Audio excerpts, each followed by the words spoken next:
We as Americans, we support freedom and democracy and the rights of all peoples. But as Gaza taught us in 2006, free elections by themselves do not make up a democracy. There are times when people are offered a chance to elect party leaders that offer them only one election to affirm a dictatorship. We can also learn from the year 1938 that the dangers of ignoring developments abroad are huge. Now, in the wake of the Arab Spring, we turn away from that region at our own peril. Now, on November 28th, the first stage of the Egyptian elections began, which will inaugurate a new electoral system forming a bicameral legislature. This first stage determines about 30% of 498 seats for the government's lower chamber called the People's Assembly. Before Egyptians arrived at the polls, protesters filled Tahrir Square in Cairo, and as a result, over 40 Egyptians were killed.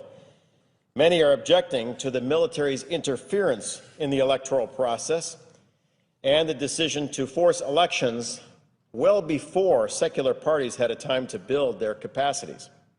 According to public polling and sources on the ground, this will likely hand an electoral victory to the Muslim Brotherhood and more radical Islamic elements within Egyptian society. Although elections will last until March of 2012, the prediction of a Muslim Brotherhood victory is already becoming a reality. Early data shows an alarming trend of Islamicist domination of the Egyptian parliament. On December 5th, the High Electoral Commission announced that leaders of the Freedom and Justice Party, that's the political arm of the Muslim Brotherhood, had received a plurality of 36% of the vote, while the secular Egyptian bloc had gained less than 12%. When we include the runoff elections, which took place last week, it appears that the Muslim Brotherhood has won 73 out of 150 seats, or 49% of the currently contested outcomes. This is the same party that led a pre-election rally of 5,000 chanting, quote, "One day we shall kill all the Jews," and another quote, "Tel Aviv, Tel Aviv, Judgment Day is coming." While many expected the Brotherhood to do well, there were other surprises. Salafist parties made up of anti-Western hardliners who follow a particularly radical version of Islam are also faring particularly well. Surpassing predictions, they received 24% of the vote in the first round. Importantly, these elections also included so-called liberal districts of Cairo and the Mediterranean port city of Alexandria. The weakness of liberal parties, namely their inability to reach out to voters effectively with a serious agenda, is now fully exposed. Islamicists are taking full advantage of deeply rooted networks that extend from the mosques into Egypt's poor districts, and their grip in the traditionally conservative areas of Alexandria proved particularly tight. And these areas are also home to a majority of the Coptic Christian community. It's clear that if Islamist parties and candidates continue their currently won gains in other elections, they will capture 60% of the national vote in Egypt. This will situate the new Egyptian parliament around deep ideological differences between Salafis and the Muslim Brotherhood and liberal groups, making the Brotherhood the power brokers between Egyptian left and right. Now, what does this all mean? By January, the United States could face an Egypt defined by a hatred of Israel and many of the freedoms we hold dear: a freedom of expression, of women's rights, the right to practice any religion.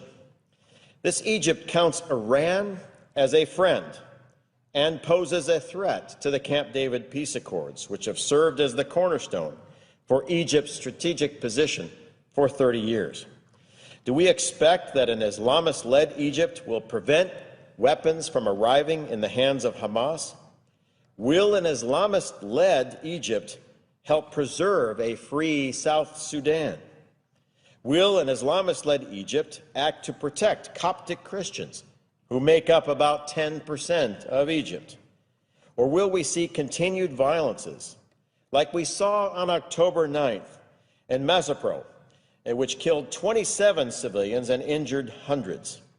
Will an Islamist-led Egypt do what we expect with more than $1 billion of U.S. foreign assistance? Will they continue to share intelligence and to work against terrorism? These are all questions that may become critical issues for the national security of the United States very shortly. All of this instability prevents foreign investment and tourism that would help the Egyptian economy. The IMF has forecasted a little over 1% growth for the Egyptian economy next year. They said inflation will top 11%, while almost 12% of Egyptians will be out of work. Recently, the Egyptian pound traded at its lowest level against the dollar in 7 years. This time last year, the region was on the threshold of exciting change, but today Egypt sits instead on the threshold of a very dangerous path. The United States, and especially our State Department in particular, should do what it can to keep Egypt attached to peace and good relations with the West. The United States is now on the verge of a historic defeat and reversal of American interests in Egypt. Currently, if there is an Obama administration plan for handling a new Islamist Egypt that rejects peace with Israel and allies with Iran, I don't know it, and I don't know if anyone does. We must keep our finger on the pulse of this process. Liberal voices in Egypt must work to preserve the democratic goals of the January Revolution. Recently, I had the privilege of meeting some of Egypt's best and brightest young liberal leaders. They'd like to build a free Egypt that respects women's rights and religious minorities and the rule of law. I was encouraged in meeting with them, but only hope that the coming election is not like a 1930s election in Germany, where people in Egypt are given one choice: to affirm a dictatorship, and then that is the end.